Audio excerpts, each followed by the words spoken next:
तथ्यों के साथ करेंगे रामचरितमानस पर जो झूठ फैलाया जा रहा है उसका पर्दाफाश। रामचरितमानस पर बैन लगा देना चाहिए, ये हिंदुस्तान में कहा जा रहा है। वो अखिलेश यादव जिन्हें चुनाव के दौरान सपने में भगवान दिखे थे, वो भगवान के इस अपमान पे इस समय चुप क्यों हैं? सिर्फ दूध के धुले भारतीय जनता पार्टी नहीं है। वो इतना ही बड़ा आदमी था। भगवान वो आदमी नहीं है। भगवान आपके लिए है, मेरे लिए भगवान नहीं है। नहीं है तो आप बहस मत कीजिए, चले जाइए यहाँ से। फिर इस डिबेट में आप लोगों को आना नहीं चाहिए। एक आम आदमी के साथ महादेव की तुलना कर रहे हैं। क्या मतलब है? सोमनाथ ज्योतिर्लिंग है वहाँ। जी बुलाया। क्या आपने बोला? आपने बोला? क्या बोल रहे हैं? ये जो गलत है वो गलत है। रोमिला थापर की इतिहास पढ़ करके हमें समझाओगे?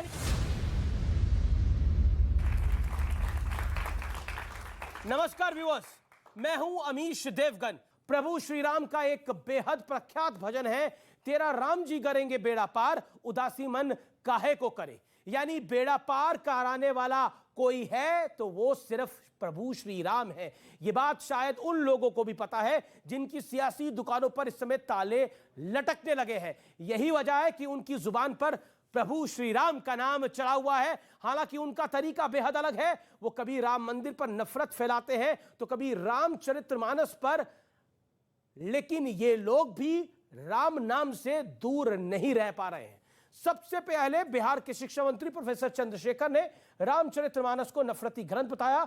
इसके बाद एक कई नेता उनके समर्थन में उतर आए। आरोप लगाया गया कि रामचरितमानस में कुछ ऐसा लिखा है जो इसे समाज के एक वर्ग का बड़ा विरोधी साबित करता है। हालांकि इन दावों के पक्ष में मान्यों के पास कोई बड़ा तथ्य और सत्य नहीं है, न ही कोई ज्ञान, क्योंकि राम वो हैं जिन्होंने शबरी के झूठे बेर खाए, केवट को मित्र बनाया, सुग्रीव को न्याय दिलाया और विभीषण जो कि एक राक्षस था उसको लंका का राजा बनाया। ऐसे में राम की कहानी पर अब स्वामी प्रसाद मौर्य जैसे नेता, समाजवादी पार्टी के नेता बैन लगाने की बात कर रहे हैं। सवाल है कि क्या रामचरितमानस को बदनाम कर समाज में द्वेष यानी खाई पैदा करने की एक बड़ी साजिश हो रही है? और सवाल यह भी है, क्या ऐसी टिप्पणियां किसी और धर्म ग्रंथ के प्रति की जा सकती हैं? आज इस अहम मुद्दे पर तर्कों और तथ्यों के साथ करेंगे रामचरितमानस पर जो झूठ फैलाया जा रहा है उसका पर्दाफाश। जनता जनार्दन के बीच में, युवाओं के बीच में, साधु संतों के बीच में स्वागत है आपका आर पार में। राम सिया राम जय जय राम। सनातन का झंडा गाड़े रहिए, कायदे में रहेंगे तो फायदे में रहेंगे। जिस राम के स्पर्श मात्र से अहिल्या श्राप मुक्त हो गई, जिस राम ने स्नेहवश शबरी के जूठे बेर खुशी खुशी खा लिए, जिस राम ने बिना किसी भेदभाव के केवट को गले लगाया, आज उन्हीं राम की महान कहानी पर कलंक लगाने की कोशिश वाला घोर पाप हो रहा है। रामचरितमानस के कुछ अंश जिसमें जातियों को इंगित करते हुए, वर्ग विशेष को इंगित करते हुए अपमानजनक टिप्पणियां की गई हैं, उन अपमानजनक टिप्पणियों को प्रतिबंधित किया जाना चाहिए। रामचरितमानस में कुछ जो पंक्तियां हैं वो अपमानजनक हैं, जिससे दलित पिछड़े आदिवासी समाज के लोगों की भावनाएं आहत होती हैं। या तो उन पंक्तियों को हटा दिया जाए रामचरितमानस से, या रामचरितमानस को पूरी तरीके से बैन कर दिया जाए। नीच जाति के लोग शिक्षा ग्रहण करके जहरीला हो जाते हैं, जैसा कि सांप दूध पीने के बाद होता है। इसी चीज को कोट करके बाबा साहब अम्बेडकर ने दुनिया के लोगों को बताया, ये जो ग्रंथ हैं नफरत को बोने वाले, एक युग में मनुस्मृति, दूसरे युग में रामचरितमानस और तीसरे युग में गुरु गोवलकर का बंच ऑफ थॉट, ये दुनिया को हमारे देश को, समाज को नफरत में बांटती है। राम सिया राम। ढोल गवार शूद्र पशु नारी, सकल ताड़ना के अधिकारी। रामचरितमानस की ये वही चौपाई है जिसकी दहाड़े गलत व्याख्या कर जहर फैलाया जा रहा है। इनकी ब्रेन मैपिंग कराई जाए और इनके ब्रेन के उस ट्यूमर को निकाला जाए जिसके कोने में कहीं ना कहीं जो है हिंदू द्रोह पनप रहा है। इनको पता है कि हमारे यहाँ कोई सरतन से जुदा गैंग नहीं है, वहाँ इनकी बोलती बंद हो जाती है कि उनको पता है कि बोलते के साथ ही जबान काट ली जाएगी, बम विस्फोट से उड़ा दिए जाओगे। सवाल है कि क्या किसी और धार्मिक ग्रंथ के साथ ऐसी छेड़छाड़ की हिमाकत कोई कर सकता है? सवाल ये भी कि रामचरितमानस के प्रति ऐसी घृणा फैलाकर क्या किसी राजनीतिक साधना की सिद्धि वाली कोशिश हो रही है? जोरदार तालियों के साथ स्वागत करिए। और मेरे साथ एक खास मेहमानों की लिस्ट है आज बात करने के लिए। सबसे पहले doctor Sudhanshu Trivedi. Doctor Sudhanshu Trivedi Bharatiya Janata party के ओजस्वी प्रवक्ता हैं, राज्यसभा के सांसद हैं, साथ ही सनातन धर्म के ज्ञाता भी हैं। आपका अभिनंदन है। मेरे साथ सुब्राष्ट्रा जुड़ रही हैं, उनका अभिनंदन है, जो कि जानी मानी लेखिका है, मॉडर्न इंडिया को रिप्रेजेंट करती हैं। मेरे साथ स्वामी दीपांकर है, आध्यात्मिक गुरु हैं, उनका अभिनंदन है। मेरे साथ इस चर्चा में दिनेश दास हैं, जो कि पादरी हैं, उनका स्वागत है। मेरे साथ इस चर्चा में शोहेब जमई है, राजनीति में भी रुचि रखते हैं और मुस्लिम विषयों में भी प्रखरता से अपनी बात को रखते हैं। मेरे साथ मौलाना साजिद रशीदी हैं, उनका अभिनंदन है। मेरे साथ रित्वेश्वर जी महाराज हैं, सदगुरु, उनका अभिनंदन है। तो आप तमाम लोगों का स्वागत है। लेकिन आखिरकार डॉक्टर सुधांशु त्रिवेदी, इस चर्चा की शुरुआत में आपसे करता हूं। आखिरकार ये शुरू क्यों हुआ? एक वर्ग का कहना है कि ये खाई पैदा करने की एक बड़ी कोशिश है साल 2024 के चुनाव से पहले। देखिए, पहली बात तो यह है कि विचित्र बात है कि जो लोग राजनीतिक हैं वो धार्मिक विषयों पर टिप्पणी करते हैं, जबकि सबको अपने अपने विषय के ऊपर अपनी मर्यादा के अनुसार टिप्पणी करनी चाहिए। मैं विनम्रता से कहता हूं, क्या मुस्लिम समाज में मौलवी, मुफ्ती, बारी, इनके अलावा किसी की हैसियत है कि वो बोल दे? या क्रिश्चियनिटी में आर्क बिशप, कार्डिनल, फादर, इसके अलावा किसी की हैसियत है बोल दे? यहां बोलते हैं तो साफ हो जाता है राजनीतिक उद्देश्य से बोल रहे हैं, कोई सामाजिक सांस्कृतिक उद्देश्य नहीं है। राजनीतिक कारण यह है कि जब जातियों में विभाजित हिंदू समाज में एकता दिखने लगे तो काल नेमी की तरह बहुत से लोग आ जाते हैं कि राम का काज पूरा नहीं होना चाहिए, बिखराव दिखाई पड़ना चाहिए। शोहेब जमई, आरजेडी के एक मंत्री ने इस प्रथा को शुरू किया, रामचरितमानस को पर दोषारोपण करने का, और वो प्रथा इतनी बढ़ गई कि समाजवादी पार्टी के नेता कह रहे हैं कि रामचरितमानस जैसे पवित्र ग्रंथ को बैन कर देना चाहिए। ये मैं नहीं कह रहा, उनकी बाइट को मैंने सुनाया। क्या कहना चाहते हैं? 50 सेकंड आपके। मेरा मानना यह है कि मुस्लिम समाज के किसी भी व्यक्ति को जो प्रमुखता से टेलीविजन चैनल पर देखते हैं, इस पर किसी तरह का कमेंट करने की जरूरत नहीं है। बल्कि मैं ये समझता हूं कि जब संदर्भ की बात होती है, मैं अभी सुधांशु जी से यही डिस्कस कर रहा था कि जिस चौपाए का जिक्र है सकल ताड़ना के अधिकारी है, कि वो जो संदर्भ है, तो अगर यहाँ संदर्भ है तो इसी बात को आपको समझना पड़ेगा कि जब कई प्रवक्ता जब यहाँ पे टेलीविज़न पे आकर के कुरान की व्याख्या कर देते हैं बिना कुछ जाने, अज्ञानता में, और बिना संदर्भ के वो कह देते हैं कि देखो जी ये तो कुरान में काफिर के बारे में लिखा है, जबकि हम कहे कि भाई संदर्भ भी समझिए कि एक जंग हो रही है और वहाँ पे ये कहा गया कि उस पॉइंट पर आपने जंग लड़नी। जैसे अर्जुन, श्री कृष्ण ने अर्जुन को उपदेश दिया कि भाई आप जंग में यहाँ से अपने चचेरे भाई के खिलाफ भी लड़े, ठीक उसी तरह कुरान में ईश्वर की वाणी की तरफ से एक संदर्भ में कहा गया कि वहाँ पे लड़े। इसका मतलब ये नहीं है कि मुसलमान सब जगह ये कर। तो इसलिए जब आप इस कुरान हो, पवित्र कुरान हो या पवित्र रामचरितमानस हो, इसके किसी का जिक्र करते हैं तो उस संदर्भ में समझना जरूरी है। और इसलिए मैंने कहा कि जैसे सुधांशु जी ये मैथमेटिक्स के ज्ञाता है, वो जितना पाइथागोरस थ्योरम अच्छा बता सकते हैं, मैं नहीं बता सकता। उसी तरह मैं जितना सेंट्रल डोगमा और पैलिंड्रोमिक सीक्वेंस बता सकता हूं, क्योंकि मैं बायोलॉजी का यहाँ से प्रोफेसर हूं।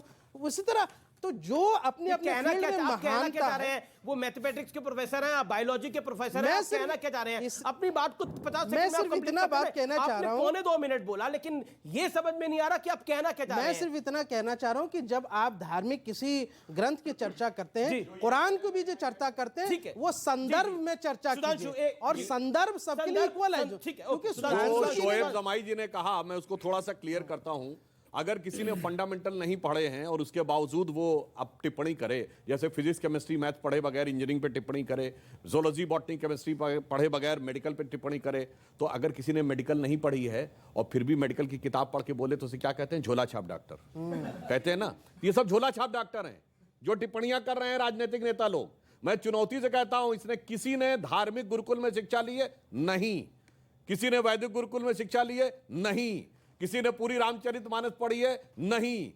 सुधांशु, मैं कोट करता हूं स्वामी प्रसाद मौर्य को, रामचरितमानस में सब बकवास है, किताब पर लगे बैन, स्वामी प्रसाद मौर्य कहते हैं। समाजवादी पार्टी के ब्रजेश प्रजापति कहते हैं कि रामचरितमानस में कुछ आपत्तिजनक पंक्तियां हैं, रामचरितमानस पर अब बैन लगा देना चाहिए। यह वक्त आ चुका है कि रामचरितमानस पर बैन लगा देना चाहिए, यह हिंदुस्तान में कहा जा रहा है।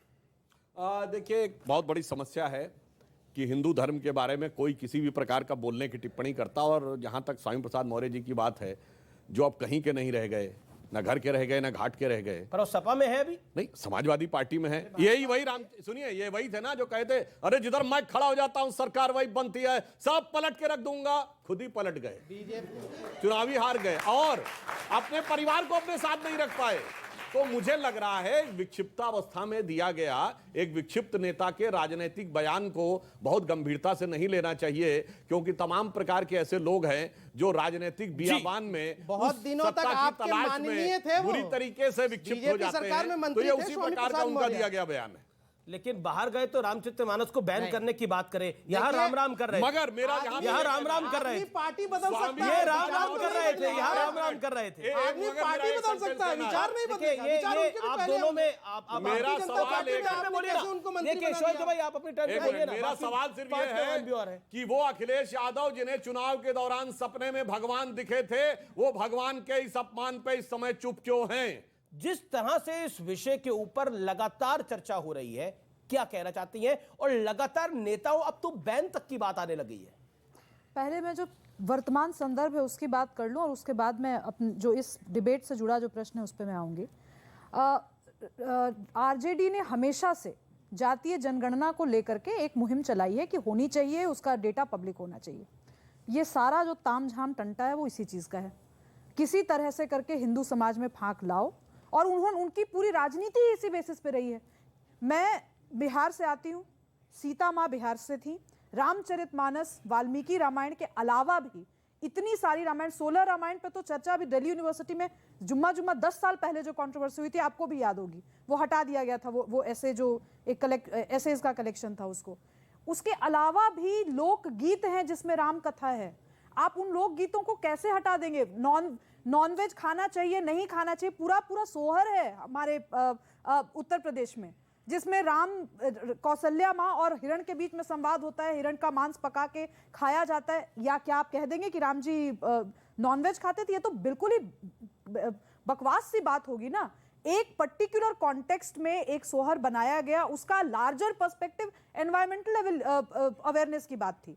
अब उसको आप ले करके अगर कोरिलेट कर देंगे और कह देंगे हमारे सनातन धर्म में यह लिखा हुआ था, तो ये गलत। जी मैं ऑन द लाइटर नोट एक बात कहूं, जैसे इन्होंने कहा अगर इंटरप्रिटेशन निकालेंगे तो अब जैसे आप तो सब अंग्रेजी पढ़ के पढ़ते हैं संस्कृत, 500 साल बाद अंग्रेजी पढ़ के हिंदी पढ़ेंगे, तो एक और जगह बोला गया है ना, रावण युद्ध अजान कियो तब नाग की फांस सफेद सिर डारो, तो कहेंगे देखो रावण ने अजान लगाई थी युद्ध में। तब ऐसे अर्थ निकालेंगे, अर्थ का अनर्थ करेंगे। रशीदी साहब, मैं आपकी बात आता हूं, क्या आपको लगता है ये जो कंट्रोवर्सी है ये क्रिएट की जा रही है? पहले एक नेता ने बोला, फिर दूसरा, फिर तीसरा, ऐसा क्यों? स्वामी प्रसाद मौर्य ने या मिनिस्टर ने जो भी बयान दिया, हम उसको कतई एक्सेप्ट नहीं कर सकते। आप समझ लीजिए इसी बात से कि हम रामायण का सम्मान करते हैं, और जो आदमी रामायण को इस तरह कहे, आप सुनिए, एक कहावत है, पेड़ लगाओगे बबूल का तो फूल कहां से पाओगे?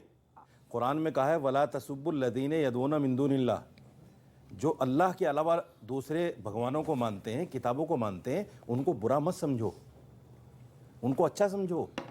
अच्छा समझना है, ये आस्था अलग चीज है, आस्था यहां से होती है। अच्छा, इसीलिए सारी लाइब्रेरियां जला दी गई थी। ये लीजिए, मतलब बोलने नहीं देंगे आप मुझे? नहीं, मैं सिंपल कह रहा हूं सर। नहीं, आपने तय कर लिया कि अच्छी, देखिए अब अपनी बात को रख ले, 50 माफ कीजिएगा, सॉरी माफ कीजिएगा, आप कह रहे आप कह रहे हैं कि आस्था रखनी चाहिए। मुझे खुशी हुई देखकर, मुझे खुशी हुई कि रामचरित्र, एक सेकंड, आपकी टर्न नहीं है, आप नहीं बोलेंगे। ये रशीदी साहब ने अप्रिशिएट कर रहा हूं मैं, ताली बजा रहा हूं आपके लिए, ताली बजाइए रशीदी साहब के लिए। अब आपने बहुत अच्छी बात, अपनी बात पूरी, आप अपनी बात को पूरी करिए। और आपने बोला कि आस्था रखनी चाहिए, बिल्कुल आस्था रखनी चाहिए, और हर ग्रंथ में आस्था रखनी चाहिए, यही कहा ना आपने? आपको तो आदत है किसी भी बात को घुमा फिरा के करने की। अब बचेंगे, सुनिए, आपको तो यूं करने की आदत है ना। जलेबी बनाना है आपको? नहीं, मुझे जलेबी नहीं बनाना, ना मुझे जलेबी खाना है, ये आपका काम ना मुझे बनाना है ना खाना है। मैं सवाल आपसे पूछ रहा हूँ सर, आपकी आस्था है ना? जो आपकी, आपने बोला मैं सम्मान करता हूँ, सम्मान है ना आपका? सम्मान करता हूँ, सम्मान है ना आस्था आपका? अलग चीज है, बिल्कुल सम्मान अलग चीज है, सम्मान है ना आपका? सम्मान और आस्था को एक साथ मत जोड़िए। ठीक है, अगर अलग आप जोड़ पढ़े लिया, लिखे हैं तो अलग सम्मान और आस्था को एक साथ मत अलग जोड़िए। जोड़ता हूँ। आप पढ़े आपकी बात लिखे को हैं, ऊपर रखा, आप पढ़े आपकी लिखे बात हैं, को माना, सम्मान आगे की करते हैं ना सुनिए। आप रामचरितमानस का सम्मान करते हैं ना? गलत मत उलझा नहीं, गलत नहीं उलझ रहा, आप ही की बात को बोल रहा हूँ। आप रामचरितमानस का सम्मान करते हैं ना? अब आप अपनी बात, एक सेकेंड सर, रुकिए ना आप। इसमें मुसलमान हिंदू की बात ही नहीं है। मैं तो कहता हूं, आपने अच्छी बात बोली, ताली बजाई यहाँ पे पब्लिक ने, बिना हिंदू मुसलमान के। रामचरितमानस का ये सम्मान करते हैं। अब मैं बताता हूँ आस्था क्या होती है, अब मैं बताता हूँ आस्था क्या होती है। सोमनाथ के मंदिर में गलत काम होते थे, वहां लड़कियां लापता हो जाती थी। गजनवी ने सोमनाथ मंदिर नहीं तोड़ा था, बल्कि वहां होने वाले गलत कामों को खत्म किया था। पहचानिए वो शख्स कौन है, यही बैठा है, पहचानिए कौन है, वो आप है। और आपको आस्था है, और वो जो व्यक्ति कहता है कि प्रभु राम का मंदिर 100 साल बाद फिर वापस जाएगा, उस व्यक्ति की आस्था है। क्यों कहा आपने ये? देखिए, सम्मान को सम्मान समझो, उसका अपमान मत करो सर। साजिद रशीदी उसका कौन अपमान, व्यक्ति अब है? सुनो, अब सुनो। अमीश देवगन है, सुधांशु अरे त्रिवेदी सुनिए, है, दिनेश दास जी है जो कि पादरी है, या फिर शोएब जवाई है? कौन है? या ऋतेश्वर जी महाराज है? कौन है? अब सुनेंगे नहीं? अब आप फंस गए तो आप सुनना सुनाना चाहते हैं? मैं फंसा ही नहीं हूं, कहां फंस गया मैं? जब सियासत राम पर होगी, जब सियासत रामायण पर होगी, तो ये बातें आएंगी। ठीक है, स्वामी कहिए इनसे छोड़ के राम पर सियासत करना, रामायण पर सियासत करना। महाराज जी भी नहीं बोले, ओके स्वामी दीपांकर। मैं इतना सा मात्र कहना चाहता हूं। आपने देखिए सोमनाथ मंदिर वाले बयान पर आपका रिएक्शन चाहता हूं मैं, जो उन्होंने सोमनाथ मंदिर पे बयान दिया था। बोलने दिया करो, अपनी बात मत निकलवाया करो लोगों से। ये सर हमारा कार्यक्रम में हम तो सवाल पूछेंगे ना, आप सवाल भी क्यों नहीं अभिव्यक्ति की आजादी बात है, निकलवाते मैं उनके मुंह में थोड़ी घुस जाऊंगा। तरीका है आपका बोलने का, कमाल की बात करते हैं। ये बोलो, आप ये बोलो, मैं सवाल पूछ रहा हूं, उस पर जवाब दीजिए। आप क्यों भाग रहे हैं अपने बयान से? मैं तो नहीं भाग रहा वो हूं, बयान पीछे पीछे आप भाग रहे हैं, कहा इधर कि उधर मैं हूं। बाएं दाएं। मैंने कहा कि मैं हूं, बात खत्म हो गई। आप बोलिए व्यर्थ टाइम हो रहा है। मैं मात्र इतना सा कहना चाहूंगा कि जुबान का खराब होना दिमाग के खराब होने का प्रथम लक्षण है। जब बात राम की हो तो मर्यादित होनी चाहिए। कितने लोग चाहते हैं कि जातियों में बटा समाज अब एक हो? कितने लोग चाहते हैं? तो जातियों में बटा समाज एक होगा, यही व्यक्ति के सामने वाले के विक्षिप्त होने का प्रथम कारण है। जी, राम का अर्थ है क्या? ये रही रामचरितमानस, जो रमाया जा सके, जिसमें रमा जा सके वो राम। और उस राम को लेकर बोल कौन रहा है? जहां तक्षशिला और नालंदा जैसी ज्ञान की गंगोत्री और उनके दीक्षांत समारोह में एक शिक्षा मंत्री जिसे ताड़न और प्रताड़न का अर्थ नहीं पड़ा। मगर मैं आप सबसे कहना चाहता हूं कि जब चर्चा धर्म की हो तब मुस्कुराना मत, वरना यही सामने बैठा समाज एक दिन आप पर हंसेगा। अपने धर्म को लेकर एक चीज हमेशा याद रखिए कि कंधे से ऊपर छाती नहीं होता और धर्म से बढ़कर जाति नहीं होता। जी जी, आपने अपनी बात को रखा। अब मैं दिनेश जी के पास जाना चाहता हूं कि रामचरितमानस आज की बुक नहीं है जिस पर कोई आक्षेप किया जाए, कोई उंगली उठाई जाए।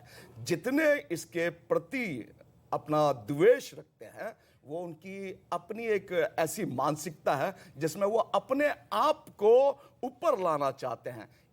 रामचरितमानस तो जहां थी वहां है। ऋतेश्वर जी महाराज जी, मैं एक आपसे सवाल ये पूछ रहा हूं कि आखिरकार ये बात अगर किसी और के ग्रंथ के लिए होती तो तूफान खड़ा हो जाता, लेकिन ये रामचरितमानस की को बैन करने को लेकर बात है और हम यहां पर चर्चा कर रहे हैं, उतना ही बस काफी है। ये जो स्वामी जी तथा कथित कलयुग के स्वामी जी ने जो प्रसाद दिया है अभी, ये चंद्रगुप्त मौर्य को भी शर्मिंदा कर रहे होंगे। पूरा नाम उनका मैं क्या लूं। ऐसे स्वामी जी का प्रसाद आया है कि ये पूरे रामचरितमानस को कहते हैं बैन कर दो। और मुझे पता है कि आज पूरी की पूरी हमारी जो भारतीय सभ्यता है, हमारी मुस्लिम कम्युनिटी है, हमारे जो क्रिश्चियन के यहाँ बैठे हुए हैं फादर, तो आज ये सारे लोग हमारे साथ होंगे। क्यों? क्योंकि धर्म ग्रंथ पर पहले भी सवाल उठते आए हैं, और अब अगर धर्म ग्रंथ पर किसी ने सवाल उठाया है तो कल अगर किसी के धर्म ग्रंथ में जिस पर सवालें उठती रहती हैं, अगर कुछ गड़बड़ी हुई तो दोबारा हम सवाल नहीं उठा सकते। इसलिए बहुत विराट रूप से इसके विषय में चर्चा करनी जरूरी है, नहीं तो कल एक बात गड़बड़ी हो जाएगी कि आप जिन चीजों को बदलना चाहते हैं आप बदल नहीं पाएंगे। एक बड़ा बेसिक पॉइंट है, बड़े नेता चुप क्यों हैं इस पूरे विषय के ऊपर? बड़े नेता क्यों चुप हैं? अगर अखिलेश यादव की पार्टी के इतने बड़ा नेता बोल रहा है तो उन पर कार्रवाई क्यों नहीं हो रही? अगर तेजस्वी यादव की पार्टी के मंत्री बोल रहे हैं तो उसको मंत्री पद से नहीं हटाया जा रहा? कार्रवाई तो छोड़िए दूर, मतलब मुख्यमंत्री तक कह रहा है कि मैं इसकी बात से सहमत नहीं हूं। क्यों? मैं आपकी मजबूरी क्या है? राजनीति में जो है ना, राजनीति में इस हमाम में सब नंगे हैं। जिसकी बात हो रही है उसकी बात करिए, आप हमाम में सबको नंगा कर रहे हैं। मैं राजनीति की बात कर रहा हूं जी। राजनीति में आप ये अपेक्षा मत सवाल पूछा, अगर कांग्रेस का इसमें कोई नहीं है, भाजपा का कोई नहीं है, मैं राजनीति में आरजेडी का सवाल है, जवाब दीजिए। सिर्फ बात कार्रवाई होनी चाहिए नहीं होनी चाहिए? सिर्फ बात आरजेडी और समाजवादी की नहीं है, बात भारतीय जनता पार्टी। जब भारतीय जनता पार्टी के लीडर 20 और 80 की बात करे तो कार्रवाई होनी चाहिए। जब भारतीय जनता पार्टी के लीडर महिलाओं पे यहाँ से कटाक्ष और यहाँ से उसका मजाक, भद्दा मजाक उड़ाए तो उस पर कार्रवाई होनी चाहिए। जब यहाँ से वो जब सुनिए, जब ये मुसलमानों को मारने काटने की बात करे तो कार्रवाई, तो सिर्फ दूध के धुले भारतीय जनता पार्टी नहीं है, समझ गए ना? सारी पार्टियां इसमें कहीं ना कहीं यहाँ से गलतियां करती हैं और आपको सबको कहना चाहिए कि भारतीय जनता पार्टी सत्ता पक्ष में है तो उन्होंने भी जो गलतियां की हैं इसलिए हम आईना दिखा रहे हैं। और मैं ये भी नहीं कहता हूँ कि ये कर्मा रिटर्न, हम सिर्फ इतना कहना चाह रहे हैं कि जो हमारे साथ पीड़ा हुई, जो हमारा दुख है, वो भी आप समझिए कि मुस्लिम समाज को कितनी पीड़ा होगी जैसे आज आपको हो रही है। देखिए, राजनीति के संदर्भ में मैं सिर्फ एक पॉइंट कहना चाहूंगा, आप खूब अपने दिमाग पे जोर डालिए। भारत ही नहीं, दुनिया में बताइए कोई नेता जो क्रिश्चियन नेता बाइबल पे कमेंट करता हो, कोई मुस्लिम नेता जिसने कुरान पे कमेंट किया हो? सिर्फ हमारे यहां होता है। कारण जो स्वामी जी ने कहा कि जाति में नफरत पैदा करके अपनी दुकान सजा के रखनी है, थोड़ा थोड़ा सा हिस्सा लेकर। और जहां तक शोएब जमाई जी ने कहा कि उनको सपोर्ट की जरूरत है, मुझे लगता है इस्लाम तो इतना पावरफुल रिलीजन, उसे सपोर्ट क्या जरूरत है? वहां तो कोई बोलता है तो सर तन से जुदा का नारा लगता ही नहीं, कर भी दिया जाता है। तो मुझे नहीं लगता कि उनको कोई मैंने जरूरत कहा है। कि भारत के समाज में भारत के अंदर का उदाहरण दिया मैंने, भारत के अंदर का उदाहरण दिया। उदयपुर में कर दिया गया 2-2 लोगों का, फेसबुक में इसलिए वो विषय हमारे आराध्य को गाली देते बात हैं। मैं कहना चाहता हूँ, एक कुरान गंभीर के बात बारे जो में स्वामी जी ने कहा था, और ये मैं बीजेपी एक विषय है उस पे हम बात करें ना। एक मिनट, जो स्वामी जी ने कहा था तो जिस राम तरीके से शब्द आपको का पीड़ा अर्थ क्या होती होता है? है? देखिए, राम शब्द का जो है संस्कृत में रम धातु से निकला है, जिसके आप कहते हैं रमणीक स्थान, मन रमता है। राम शब्द का संस्कृत व्याकरण में अर्थ है रमन्ते इति रामा, वह तत्व जिसमें सारा ब्रह्मांड रमा हुआ है, सेटल्ड है, the element which beholds the entire universe, it is Ram. आर पार में रुकेंगे एक अंतराल के लिए, लेकिन ब्रेक के बाद कुछ होंगे और सवाल। आप देखते रहिए न्यूज़ 18 इंडिया पर आर पार। आपके आराध्य को भी बुरा, आप अगर जो भीख मांगो वो भी बुरा। क्या मतलब है? सोमनाथ ज्योतिर्लिंग है हमारा। अभी बुलाया, आपने कहा गलत काम होते थे। नहीं, आपने बोला, आपने बोला। पंडित और पुरोहित जो गलत करता है वो गलत है, लेकिन आप मानो उसको। आप कैसे मानते हैं? आप मानो सर उसको। आप क्या बोल रहे हैं?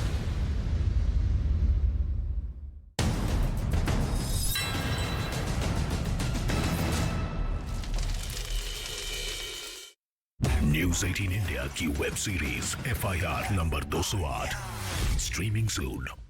बंद हो गए हैं कई ऐसे अर्थ का अनर्थ भी निकालना शुरू कर दे। इसलिए मैं कहना चाहता हूं संदर्भ, प्रसंग और ये क्या शब्द है। जैसा मैंने कहा, अरामिक में लिखी गई है बाइबल, अरबिक में लिखी गई है कुरान। तो अब उर्दू से पढ़ के आप कहें कि हम कुरान का सही अर्थ निकाल लेंगे, अरामिक में लिखी गई को आप इंग्लिश से कहें कि सारा अर्थ निकाल लेंगे, अवधी में लिखी गई को खड़ी बोली हिंदी से 500 साल अर्थ निकालेंगे, और इसमें कोई गलती नहीं है जी। ये षड्यंत्र के तहत किया जाता है। आप स्वामी जी कुछ कहना चाह रहे थे, आप अपनी बात को रखिए। क्या आपको लगता है कि जिस तरह से ये पूरा भोकाल मचाया गया और लगातार मचाया जा रहा है, इसका संदर्भ क्या है? देखिए, मैं पहले तो यहां पर सनातन धर्म की व्याख्या एक लाइन में कर देना चाहता हूं। जी। धर्म, अर्थ, काम, मोक्ष, ये 4 पुरुषार्थ हैं जो हमें कहा जाता है करने के लिए, और ये प्रत्येक मानव मात्र के लिए, चाहे वो दिनेश जी हमारे पादरी साहब बैठे हों, चाहे रमेश जी बैठे हों, सबके लिए। धर्म शब्द का अर्थ होता है जो सत्य धारण करने की क्षमता होती है। अर्थ सबको ही जानता है, सीधा सीधा बात कर रहा हूं, रुपया। काम शब्द का अर्थ सभी जानते हैं, जिससे सृष्टि चल रही है। एंड मोक्ष, सल्वेशन, या उसको कह सकते हैं लिबरेशन, या कह सकते हैं फ्रीडम। ये 4 चीजें जीवन में सबको चाहिए, इसके लिए धर्म शब्द की व्याख्या की गई है। एक करोड़ 97 लाख वर्ष का हमारा इतिहास है। हम कोई 1400 वर्ष के इतिहास के नहीं है, हम कोई 2000 वर्ष के इतिहास के नहीं है। और इतिहास लिखने वाले केवल रोमिला थापर के इतिहास को हम नहीं पढ़ते। हमारे ये जो कवि हमें तुलसीदास जी को कह रहे हैं, हम इनको इतिहासकार मानते हैं। भगवान राम, भगवान कृष्ण, ये कोई माइथोलॉजी नहीं है। भगवान राम कृष्ण इस देश के स्वर्णिम इतिहास हैं, वो गोल्डन हिस्ट्री है। इसलिए उस पर किसी को सवाल उठाने का कोई हक नहीं है, कोई सवाल नहीं उठा सकता। जी रशीदी साहब कुछ कहना चाह रहे हैं, उसके बाद स्वामी दीपांकर और सुब्राष्ट्रा जी। देखिए, ये जो सवाल उठा रहे हैं ये आप ही के सवाल तो आपने भी उठाया ना सर। ये आप ही के लोग हैं ना उठाने वाले। अगर चौपाई पर सवाल उठाया है तो किसी ने स्वामी प्रसाद मौर्य ने उठाया है, और ये 80% में आते हैं। लोग मतलब 80% में आते हैं ना। मानो नहीं, 80% में आते हैं। एक सेकंड, आपके लोग मतलब 80% में आते हैं ना ये। अच्छा, 80% में। जैसे बीजेपी कहती है कि 80% हिंदू हैं, तो 80% में ही आते हैं ना स्वामी प्रसाद मौर्य भी। 80% से अलग तो नहीं है। वो कहते हैं वो 80% वाले हैं, आप ही के लोग ही तो हैं जो बोल रहे हैं आज। बेसिक वो 80% हैं या अभी 80 भी नहीं रहे, जातियों में बट गए। उन्हीं को जोड़ने की विधा चल रही है, उन्हीं को जोड़ने भिक्षा यात्रा। हाँ, भिक्षा यात्रा, उन्हीं को जोड़ने की यात्रा है। 100 साल से अधिक हो गया बटे हुए। अब तो एक होना चाहिए यार, या नहीं होना चाहिए? होना चाहिए या नहीं? कब तक बट कर रहिएगा? आप ठाकुर है, बूंद भर है, जाट है, बूंद भर है, गुजर है, बूंद भर है, बनिया है, बूंद भर है, दलित वाल्मीकि जाटव है, बूंद भर है। अगर आप हिंदू हैं तो आप समंदर हैं, ये याद रखिएगा जी। तो अपने आप को, जी, अपने आप को, अपनी ताकत को, अपनी हैसियत को भूलिए नहीं। और अगर भूल रहे हैं तो आपके पास भी आऊंगा, भिक्षा मांगने छोड़ूंगा नहीं। ओके, मैं शोएब जमाई देन शुभराष्ट्र जी। शोएब जमाई 30 सेकंड। अच्छी बात है कि स्वामी दीपांकर जी ने कहा कि जो वर्ण व्यवस्था है उसमें रिफॉर्म होना चाहिए। नहीं, मैंने वर्ण व्यवस्था नहीं कहा, आप बिल्कुल गलत कह रहे हैं। रिफॉर्म नहीं होना चाहिए। वर्ण सर, वर्ण ना कीजिए, क्या कहा गया? गलत कह रहे हैं। वर्ण व्यवस्था की बात ही नहीं हो रही है। वर्ण व्यवस्था का जिक्र अब मैं आपको नहीं, वर्ण व्यवस्था है ही नहीं। प्रभु राम तो शबरी के बेर खाते थे, केवट को उन्होंने तारा, सुग्रीव को उन्होंने तारा, और विभीषण को राजा बनाया।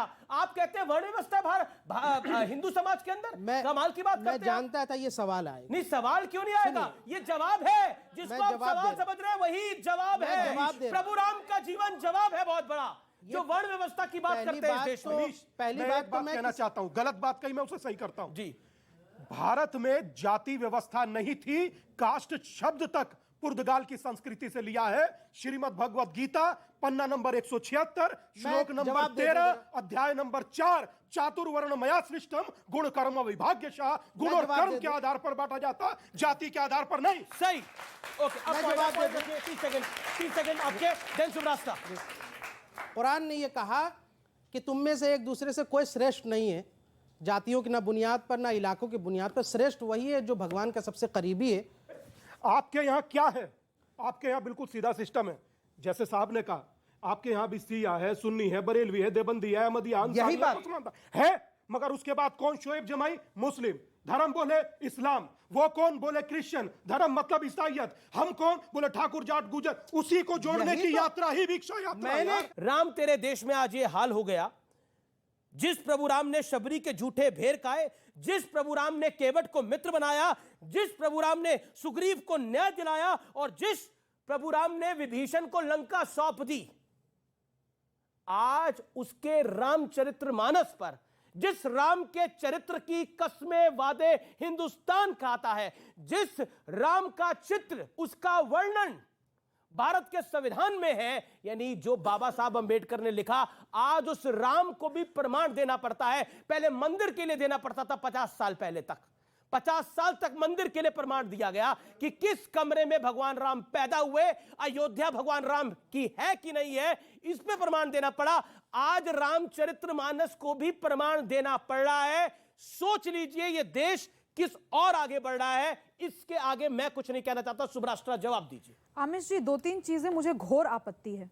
शंबूक वध पर लोगों को चर्चा करनी है, लोगों को हिंदू समाज से वाद संवाद करना है, लेकिन मैं पूछना चाहती हूं, मैं सिर्फ सवाल पूछ रही हूं, क्या यही आजादी मुझे है कि मैं कुरान की आयतों से जो भी इंटरप्रिटेशंस निकले हैं और जो भी जीवन चरित्र रहा है, क्या उस पर सवाल उठाने का क्या अधिकार है मुझे? बिना मेरा सर कलम हुए क्या मैं सवाल पूछ सकती हूँ? मैं आपसे जानना चाहती हूँ, मैं शंभूक वध पर अगर ये नौटंकी की गई यहाँ पर कि हम रामचरितमानस का बड़ा सम्मान करते हैं। नहीं, मेरा निवेदन है। स्वामी जी, बोलने दीजिए। नोटंकी कहा जा रहा है, आप अपनी बात को रखिए। अपने टर्न में इनको मुझे जो गालियां देनी हो दे, मैंने आपके नहीं मत दीजिएगा, बहुत बहुत महान व्यक्ति हैं आप, आपकी महानता दिख रही है। मगर आप सोमनाथ पे जो बयान दिया बहुत महानतम बयान दिया। नोटंकी मत कहिए। मैं कहूंगी, मैंने सम्मान किया, उनका अधिकार है, वो मेरा अभिव्यक्ति की आजादी बाबा साहेब अम्बेडकर के संविधान ने दी है मुझे। बाबा साहेब अम्बेडकर के संविधान ने मुझे आजादी, अभिव्यक्ति की आजादी दी है। आपको दिक्कत है, आप शरिया कानून लगाइए ना, जहाँ वहाँ नहीं बोल सकते तो नहीं बोलेंगे, यहाँ बोलूंगी मैं, यहाँ बोलूंगी, बोल ही रही हूँ, आप बोलने नहीं दे रहे। आपने बोला अभी जो 3 पॉइंट और बोलूंगी ना, और तिलमिलाहट होगी। शोएब भाई ने बोला शंभू वध की बात होनी चाहिए, तो उन्होंने बताया वो अपनी बात को रख रही है, उन्होंने भी बात रखा 5 मिनट, यहाँ पे उन्होंने अपनी बात को रखा 5 मिनट, अभी अपनी बात को रख रही है। मैं पूछ रही हूं, अगर इनको लगता है कि ये ज्यादती मामला है हिंदुओं का, जो कि अलग अलग रूपों में कहने को आया, आपके यहाँ दिक्कत है, 80% लोगों ने कहा, तो आप 3 लोग यहाँ क्या कर रहे हैं? जब 80% की बात है ना, हम 80% झेल लेंगे। हमारे यहाँ विरोध सिर्फ इतना ही नहीं है, मैं आपको बता दूं, मानस और राम के बीच में अगर बात बड़ी होगी, मैं पूछती हूं, राम बड़े या मानस? राम बड़े ना। राम पे तो किन किन लोगों ने सवाल नहीं उठाया। उस अयोध्यापति जब वापस आए तो अपनी प्रजा ने सवाल उठाया, और उसके बाद आज तक वो स्पष्टीकरण देना पड़ता है कि सीता जी ने जन्म कैसे दिया लव कुश को, और ये तमाम कहानियां हैं। कहने का अर्थ ये है कि आप हिंदू समाज पे टिप्पणी करना छोड़ दीजिए। हमारा समाज इतना डेमोक्रेटिक है कि हम 3 लोगों को बुला करके, 3 अलग अलग धर्मों के लोगों को बुला करके भी हम बहस कर सकते हैं, और उसके बावजूद हम अपने लोगों से भी बहस कर सकते हैं कि ये सही है, वो गलत है। ये शास्त्रार्थ की परंपरा जिस दिन आप में आएगी, उस दिन हमारे शंभूक वध पर भी सवाल कीजिएगा, और नहीं और अगर आपको सवाल पूछना है तो आप कहिए कि हम हिंदू धर्म मानते हैं, कहिए कि मैं हिंदू हूं, और तब मैं सवाल पूछ रहा हूं, जवाब मिलेगा। ठीक है, अब मैं आता हूं। जी, अब आपकी बारी नहीं है, अब बारी है साजिद रशीदी की। साजिद रशीदी जी, देखिए, आपने बोला कि आपको हर चीज का बहुत सम्मान है, लेकिन आप मुझे बताइए, सोमनाथ के मंदिर में गलत काम होते थे, आप इस तरह के बयान को देख के आपको लगता है कि क्या आपको लगता नहीं है कि ये भी एक आस्था को ठेस पहुंचाना है? भगवान सोमनाथ का मंदिर ज्योतिर्लिंग है। 2-3 बातें सुन लीजिए। इस पर जो मैंने सवाल पूछा, इस पर जवाब दीजिए। बिल्कुल बोलूंगा जी। आपने अभी बोला कि भगवान राम ने शबरी के झूठे बेर खाए। जी, मैं मानता हूं कि वो वक्त इतना ही बड़ा आदमी था, इतना ही बड़ा उसका चरित्र है, मानना चाहिए, समझना चाहिए। लेकिन क्या सॉरी, भगवान आपके लिए है, मेरे लिए भगवान नहीं है। उनको आप पुरुष नहीं, मेरे लिए भगवान नहीं है, मर्यादा पुरुषोत्तम मेरे लिए भगवान नहीं है। नहीं है तो आप बहस मत कीजिए, चले जाइए। नहीं मानता, नहीं है तो बहस मत कीजिए, यहाँ मत रहिए। ऐसा लगता है नहीं, मैं राम जी को भगवान नहीं मानता सर, मैं नहीं मानता राम जी को भगवान। आप लोगों को आना नहीं चाहिए। अभी आपने ये कहा कि उसका राम एक आदमी था, उसका ये घोर आपत्तिजनक बात है। मैं सॉरी बोलता हूं, और हम जैसे लोग या हिंदुस्तान का कोई सॉरी बोलता हूं। आपने सॉरी बोला, हम स्वीकार करते हैं। कृपया ऐसी बातें न बोलिए। माफी ऐसे ही स्वीकार होनी चाहिए। 30 सेकंड में अपनी बात करूं। सुनिए, माफी ऐसे ही स्वीकार होने चाहिए, जुलूस नहीं निकलने चाहिए। जी, माफी ऐसे ही स्वीकार होनी चाहिए, ऐसे ही स्वीकार होनी चाहिए। बिल्कुल, गले नहीं कटने चाहिए, बिल्कुल गले नहीं कटने चाहिए, ऐसे खुले मुंह पर माफी स्वीकार होना चाहिए। जी बोला और माफी हो गई, अब क्षमा हो गया। जी, अब आपको लगता है, एक सेकेंड, अब आपको लगता है जो आपने सोमनाथ पर बयान दिया, क्योंकि वो बड़ा ज्योतिर्लिंग है, और आपका गजनी से क्या लेना देना, आपका क्या मतलब उससे? ना आप उसके रिश्तेदार, ना आप 3 में ना 13 में, आप उसका साथ दे रहे हैं। आपको साथ देना है तो यहां पर आप कहते हैं ना कि आपके ये भाई बहन है, आप यही बोलते हैं ना, इनका साथ दीजिए, आप सोमनाथ का साथ दीजिए। आप कह रहे हैं वो गलत काम हो रहे हैं, कितने लोगों को ठेस पहुंची होगी? यहाँ पर इतने लोग यहाँ बैठे हैं, इधर लोग इधर बैठे हैं, कितने लोगों को ठेस पहुंची होगी? अच्छा ठीक है, आपका सवाल ये घुमा फिरा के करना वाजिब है, मगर मैंने कई इतिहासकारों को पढ़ा है। मैंने नीलवार भट्टाचार्य को पढ़ा है, रोमिला थापर को पढ़ा है, सोपाई गोपाल को पढ़ा है। सुनिए, दानिश कार्टून, फिर हम अगर उस पर चर्चा कर सकते हैं। अपनी बात मैंने जो पढ़ा है, मैंने सिर्फ ये कहा है कि वहां जो गलत कार्य महमूद गजनवी को बताए गए कि वहां औरतों के साथ क्या गलत होता था, उस गलती को लेकर महमूद गजनवी ने पहले जांच कराई अपने आदमियों को भेजकर, फिर उसके बाद में उसने हमला किया। औरंगजेब भी काशी विश्वनाथ को बचाने गया था आपके अनुसार, और गजनी भी बचाने गया था। हमारे मंदिर तोड़ दिए, मतलब हमारे क्या आपके भी मंदिर ही हैं वो मंदिर तोड़ दिए, और उसके बाद आप कह रहे अरे बाबर तक समझा कि आपको बाबर के साथ कुछ प्यार होगा, लेकिन अब तो आप गजनवी और इनके साथ खड़े होने लग गए। ये तो बड़ी गलत बात है। सोमनाथ का मंदिर तोड़ा, बड़ी बौद्धिक बात की जा रही है कि आपके साथ दिक्कत क्या है कि आप उस बात को जो हाईलाइट हो सकती है उसको बार बार दोहराते हो। मैं सिर्फ इतना कहना चाहता हूँ, मेरा मकसद ये नहीं है कि मंदिर तोड़ा तो गलत तोड़ा। मैंने ये नहीं कहा कि मंदिर तोड़ा तो सही तोड़ा, मैंने नहीं कहा। तो फिर क्यों बोला आपने ये स्टेटमेंट? क्यों दी? मैंने जो पढ़ा है वो मैंने बोला। ये स्टेटमेंट आपने क्यों दी फिर, कि ये स्टेटमेंट क्यों दी? सोमनाथ का मंदिर में गलत काम होते थे, आपके पास कौन सा प्रूफ था? जिंदा थे बापू जेल में क्यों है? राम रहीम जेल में क्यों है? कमाल की बात कर रहे हैं। आप राम रहीम से सोमनाथ के मंदिर को कैसे मिला सकते हैं? गलत नहीं होते। आप राम रहीम के मंदिर से सोमनाथ के मंदिर को कैसे मिला सकते हैं? ये क्या कह रहे हैं? कहाँ गए आप? गलत को गलत नहीं कहा। कहाँ रहे हैं? ये कहाँ रहे हैं? एक बात आप सबसे कहना चाहता हूं, सुनिए। बात कहां चल रही थी, कहां आ गई? देखा, मैं कसम से तुमसे पल्ला फैला कर कह रहा हूं, उस्ताद भीख मांग रहा हूं, एक हो जाओ वरना सब फंसोगे। क्यों नहीं मान रहे हो यार तुम लोग? कब तक जातियों में बटे रहोगे? ये तुम्हारे बटे होने का ही नाटक है कि आपके आराध्य को भी बुरा, आप अगर जो भीख मांगो वो भी बुरा, और अगर आप एक साथ नहीं आओगे तो भी बुरा। किसी ने आराध्य को बुरा नहीं आप समझ रहे? किसी ने आराध्य क्या कहा इन्होंने अभी? बिल्कुल नहीं। ये राम रहीम के साथ, किसी ने आराध्य को बुरा नहीं कहा। ये आम आदमी के साथ, एक आम आदमी के साथ महादेव की तुलना कर रहे हैं, और फिर उसके बाद बैठकर राम रहीम के साथ आपने सोमनाथ अभी कहीं को कैसे मिला दिया? नहीं आपने तो क्या मतलब है? सोमनाथ ज्योतिर्लिंग है अभी मिलाया। आपने कहा गलत काम होते थे। नहीं आपने बोला, ये मेहनत करते हैं। आपने बोला कौन से महंत कर रहे हैं? कौन से महंत? सारे जेल में जो पड़े हैं। कमाल। ये सारे ये मौलाना करते हैं कि जेल में ये कथावाचक ये मौलाना करते हैं। आप पंडित, आप पहले डेफिनेशन समझिए। आप महंत की और कथावाचकों की डेफिनेशन। एक मिनट रशीदी साहब, सर दो लोग गलत होंगे, आप उसके साथ पूरे समाज को आपने कहा, एक मिनट, आपने कहा पंडित और ये गलत काम करते हैं कि नहीं?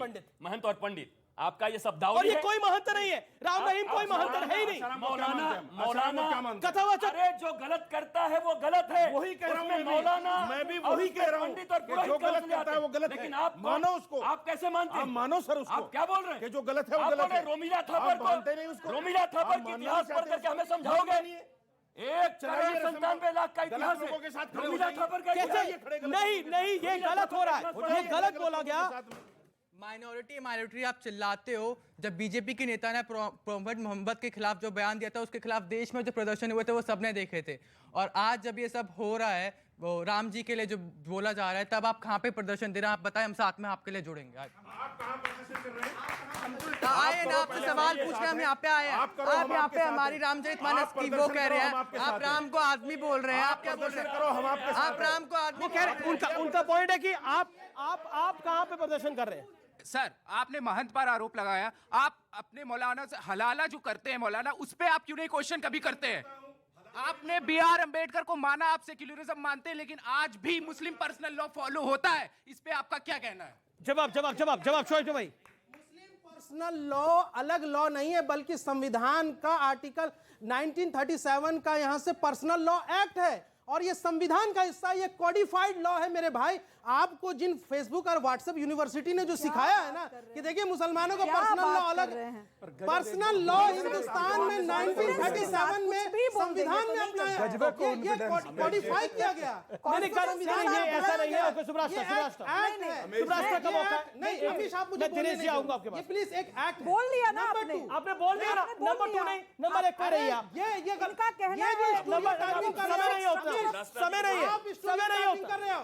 मुझे बताइए कि आपके यहाँ न्यूज चैनलों में कितने लोग नीचे जातियों से हैं? अब ये वहां क्या बात हो रही है? दलित हैं, बताइए क्या कर रहे हैं आप? आप कह रहे हैं ना जातियों में नहीं बांटो। यहाँ पे भी आप जाति जोड़ रहे हैं। जी आप कुछ कहना चाह रहे थे? जी मेरा सवाल खड़े होके बोलिए। ये क्या मतलब है? क्या कह रहे हैं आप? बताइए कितने एंकर दलित हैं इस वक्त और छोटी जातियों से? बताइए जरा, इसका जवाब है आपके पास? नहीं, ये आप दलितों को हक नहीं देंगे? ये मीडिया इसको यहाँ से एंकर का पोजीशन, मीडिया का कास्ट, ये सवाल है। मीडिया के कास्ट स्ट्रक्चर से हम दलित इस युवक के सवाल का क्या लेना देना? बिल्कुल दलित के साथ है। जो भी बाबा साहब अम्बेडकर के साथ होगा वो दलित के साथ होगा। ये देखिए देखिए अब अन्याय कर रहे हैं। अब आप अपने व्यक्ति को बैठ सवाल जवाब दे रहा हूँ, जवाब पूछा क्या है, जवाब दूंगा। लेकिन अभी मैं बिल्कुल मौका दे रहा हूँ। एक सेकंड सवाल पूछा गया कि न्यूज एंकर्स में, ये सवाल पूछा गया ना, यही सवाल पूछा गया ना। अब बैठिए ना, पूछ लिया आपने सवाल, इतना उत्तेजित क्यों हो रहे? जवाब दे रहा हूं, जवाब सुनने को तैयार रहो। मुंह में हाथ, एक सेकेंड, कितनी देर का सवाल है? मैं और 1 मिनट आपको देने को तैयार हूं। सवाल पूछ लिया आपने, ये समाज का सवाल पूछ लिया ना। समाज, इन्होंने एक समाज का सवाल पूछा। इनके समाज का सवाल ये है, जो महाशय शोहेब जमई साहब, सर आपने जो सवाल पूछा मुस्लिम समाज की बात, न्यूज एंकर्स में एक सेकंड, आपका सवाल हो सकता है वो विभाजनकारी। एक सेकंड शुभ्रास्ता, एक सेकंड, मेरा निवेदन मानिए, सवाल मुझसे पूछा गया, मुझे जवाब दे दीजिए ना, मुझे 40 सेकंड दीजिए आप, प्लीज एक सेकंड। व्यूअर्स, ये सवाल आज पूछा गया कि न्यूज एंकर्स में कितने दलित है बता दीजिए। ये सवाल पूछा गया है महाशय द्वारा। ये सवाल जब पूछा गया, यही पूछा ना सवाल। अब जवाब ध्यान से सुनना। शोएब जवाई मुंह में हाथ डाला है, जवाब पूरा सुनना, चुप रहना 30 सेकंड के लिए। हाँ, न्यूज एंकर्स के अंदर सब हिंदुस्तानी है, इसीलिए कोई धर्म नहीं है, कोई जाति नहीं है। न्यूज एंकर सब हिंदुस्तानी है, सब भारतीय है, और इसीलिए आप जब धर्म देखते हैं एक समाज का, तो पता लगता है कि आपकी सोच कितनी कुंठित है और कितना विभाजनकारी है। यह विभाजनकारी सोच है। इस जो आपने बड़ा शब्द कहा, मैं उसी शब्द को आगे बढ़ाता हूं। मैं आपसे पूछ रहा हूं, हे दादा, 1 मिनट आप ही से पूछ रहा हूं कि हम सब कौन है, वहां से जवाब दीजिए। विवेकानंद ने शिकागो से लौटकर कहा था कि मुझे गर्व है हिंदू होने पर। हम सब कौन है, जवाब वहां से दीजिए। हम सब कौन है? इतना पर्याप्त है या धर्म हमारा सनातन है, वो भी बताइए। नहीं, देखिए पॉइंट ये है कि ये कोई विषय नहीं था, और दिस एस्टैब्लिशेस द फैक्ट, ये पूरी सोची समझी साजिश है 2024 से पहले, जिसमें जातियों में समाज को बांट दो। आप बेटा कुछ पूछना चाह रहे, सवाल पूछिए। अब ऑडियंस का दौर है। हिंदू, मुस्लिम, सिख, ईसाई आपस में हम भाई। बहुत शानदार बात। आपसे मेरा सवाल बहुत ये है शानदार कि बात, क्या हिंदू वोटों में बंटवारा करके पिछड़े और दलितों में मतभेद पैदा करके क्या एक अलग राजनीति को बनाकर चमकाने की That's the point। यही है। ओके। देखिए, ये मुझे लगता है कि जिस तरीके से युवाओं के सवाल को या तो खारिज किया जा रहा है, लड़ा जा रहा है उनसे, या ऐसा किया जा रहा है कि सबसे बड़े हम रहनुमा उनकी तरफ से बोला जा रहा है। भाई सवाल वो पूछ रहे हैं, पूछने दीजिए ना। खुले मन से सवाल पूछा गया सेक्युलरिज्म पे। एक ने तो कह दिया कि मुस्लिम पर्सनल लॉ बेसिक स्ट्रक्चर है कॉन्स्टिट्यूशन का। भाई नहीं है। अगर आपका ज्ञान कम है तो यहाँ पर हम उस डिबेट के लिए नहीं बैठे। नहीं, ऐसा कुछ नहीं है। 1937 47 में तो देश आजाद हुआ है। बिल्कुल 1950 में शामिल किया गया। बी.आर. अम्बेडकर ने कहा, ये क्या तरीका है? अब बारी से उनको पहले उनको भाषण दें, फिर मैं तर्क दूंगा। मैं दिनेश दास जी की बात करने जाता हूँ। दिनेश जी, आप अपनी बात को रखिए। सर, मैं माफी चाहता हूँ, आपका लेट आ रहा हूँ, लेकिन बिल्कुल दिनेश जी, एक साहब के संविधान में ही राम दरबार का भी चित्रण था। एक्सेप्ट कीजिए फिर। टीपू सुल्तान का भी फोटो है, एक्सेप्ट कीजिए आप। बस हमने कभी ऐसा नहीं है कि नहीं किया, कर लिया नहीं। टीपू सुल्तान क्यों नहीं बोलेंगे? बिल्कुल कहेंगे। जब आप राम जी पर सवाल उठा सकते हैं, टीपू पे सवाल नहीं उठा सकते। अरे हम डेमोक्रेसी है, फ्रीडम ऑफ एक्सप्रेशन है हमारे पास। एक पॉइंट में कह रहा हूँ। प्रभु राम आराध्य है, टीपू सुल्तान आराध्य है क्या? टीपू सुल्तान आराध्य है क्या? कमाल की बात है, आप टीपू सुल्तान और राम जी की तुलना कर रहे हो बॉस। कोई तुलना नहीं हो रही। जी। अब दिनेश दास जी कुछ कहना चाहते हैं। सर, आप अपनी बात को रखिए। मैं माफी चाहता हूं, मैं आपके पास लेट आ रहा हूं, लेकिन आपने जो शुरुआत में बात बोली थी, वही मेरा पॉइंट है आपसे। जो आपने शुरुआत में बात बोली थी कि दिस इज ऑल पॉलिटिक्स, और वही स्टैब्लिश हो रहा है जो यहाँ पे स्टूडेंट से भी बोला, बोलिए आप अपनी बात को सर। पहले बात तो मैं ये कहना चाहता हूँ अमीश जी, बहुत देर से मैं बड़ा शर्मसार हो रहा हूँ, मुझे बड़ी शर्म आ रही है कि जिस विषय के लिए हम यहाँ पर थे उस विषय पर तो किसी ने बात कही नहीं, बस एक दूसरे पर टीका टिप्पणी कर रहे हैं और एक दूसरे को अलग करने का प्रयास कर रहे हैं। आपने अलग अलग बिठाया, अलग अलग हो गए, ये 3 इधर हो गए, वो 3 उधर हो गए, और स्वामी जी ने इस बात को स्थापित करने का पूरा प्रयास किया कि अलग हैं। मेरी बहन ने बिल्कुल स्थापित किया कि आप 3 बैठे हैं, तो क्यों बैठे हैं? नहीं, कभी नहीं बोला मैंने। एक मिनट बोला अभी। नहीं, YouTube पे वीडियोस आएंगे, आप प्लीज बताइएगा। रिकॉर्डेड अभी की बात है। अलग है या मेरे को बोलने देंगे तो मैं बोलूंगा, नहीं तो नहीं बोलूंगा। मैंने कहा कि अलग है ये 3 मामला खुद सॉल्व कर लेंगे, अलग हम हिंदू अपना मामला सॉल्व कर लेंगे, आप बीच में ना बोले। वो बोला आप अलग है, संदर्भ एग्जैक्टली मैं अभी भी कह रही हूँ। मेरी बात मेरे को तो बोलने दीजिए। अच्छा, अरे यार आपका नाम दिनेश दास है क्या? मेरे को बोलने दीजिए, एक मिनट बेटा, मेरे को बोलना। जी सर बोलिए आप। हमारी चर्चा का विषय तो ये था कि राम तेरे देश में, जो लोग बोल रहे हैं हमें उन पर बात करनी चाहिए थी। हम कहां से कहां भटक करके और कहां चले गए, यही हमारी आस्था को ठेस पहुंचाती है कि हम भटक जाते हैं। आपने बड़ी अच्छी बात कही अमीश जी कि श्री राम प्रभु राम, वो तो सबरी को भी उसके झूठे खा लेते थे और काविट को भी उन्होंने गले लगा लिया। जी जी थोड़ा जल्दी। हाँ, छोटे में बोल रहा हूं। जी जी प्लीज। वो एक ऐसा युग था जहां प्रभु भी आम आदमी को अपने बराबरी का दर्जा देते थे। आज जातिवाद की बात चल रही है, हम यहाँ बैठ कर के जातिवाद पर खूब लड़ रहे हैं, खूब एक दूसरे को नीचा दिखाने का प्रयास कर रहे हैं। क्या ये जातिवाद हम लोगों का बनाया हुआ नहीं है? अभी हमारी बात हो रहा है, किसी को नीचा दिखाने का प्रयास नहीं हुआ। एक मिनट, हमारे देश के राष्ट्रपति का चुनाव हुआ, उनके लिए क्या शब्दों का प्रयोग किया गया कि हमने एक आदिवासी को बना दिया। हमारे कैबिनेट में इतने लोग दलित हैं, इतने ओबीसी हैं, कौन है ये लोग? फादर को एक मिनट नहीं, अपनी बात को रख ले। आपने काफी लंबा बोला। मेरी बात आप ही की बात का समर्थन कर रही हूँ। आप ही की बात का समर्थन कर रही हूँ। मेरी बहन बड़े हाथ जोड़ के नम्र निवेदन, उधर से ही सवाल आते हैं, कितने दलित एंकर हैं तो बताना पड़ता ना, ब्यौरा देना पड़ता है। ये मिनिस्टर, ये एंकर। अरे वो बिल्कुल आपने सही कहा, वो तो दलित एंकर तक पूछने लग गए कितने मीडिया में दलित हैं। इस ऑडियंस में दलित ढूंढने लग रहे हैं। सोचिए आप क्या कितनी मानसिकता कुंठित होती जा रही है। ये बड़ी इंपॉर्टेंट बात है, ये कितनी कुंठित मानसिकता होती जा रही है।